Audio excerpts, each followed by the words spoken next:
अस्सलाम वालेकुम व्यूअर्स। कुरान करीम में सूरह माइदा में हज़रत आदम अलैहिस्सलाम के दो बेटों का वाक़या आता है जो कि अपनी नौइयत का एक अनोखा वाक़या है। आप यूँ भी कह सकते हैं कि किसी भी इंसान के पहले कत्ल का वाक़या है। एक भाई जो है वो दूसरे भाई को गुस्से में या किसी वजह से उसको कत्ल कर देता है और फिर वो इस सोच में होता है या इस परेशानी में होता है कि अब वो इस लाश का क्या करे।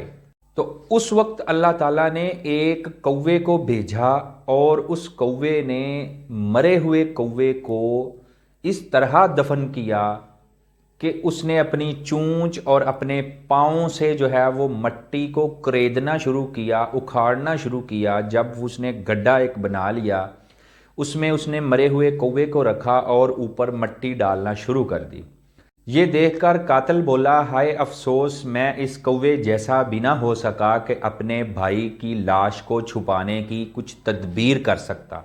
ये नस्ल इंसानी के इब्तदाई दौर यानी इर्तिकाई अमल का एक वाक़या है।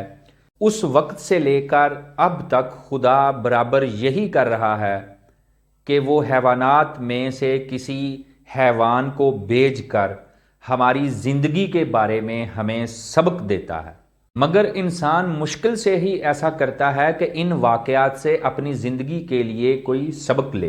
तो जितनी भी ऐजादात अभी तक हो चुकी हैं वो सारी की सारी मुस्तार ली गई हैं, यानी परिंदे को हवा में उड़ता हुआ देखा तो जहाज़ बनाने का ख्याल आ गया।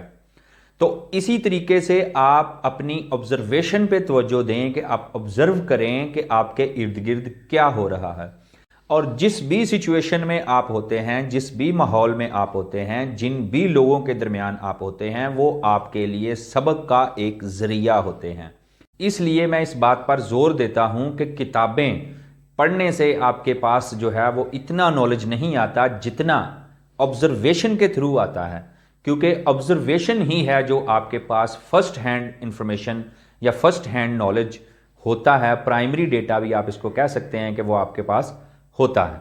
अगर आप कुछ लिखना चाहते हैं, अगर आप कुछ एक्सपीरियंस गेन करना चाहते हैं, तो आपको सबसे पहले अपनी ऑब्जर्वेशन पे तवज्जो देना होगी कि आप अपने मुशाहदे को स्ट्रॉन्ग करें और इस पर काम करें। अपना बहुत सारा ख्याल रखिए। अल्लाह हाफ़िज़।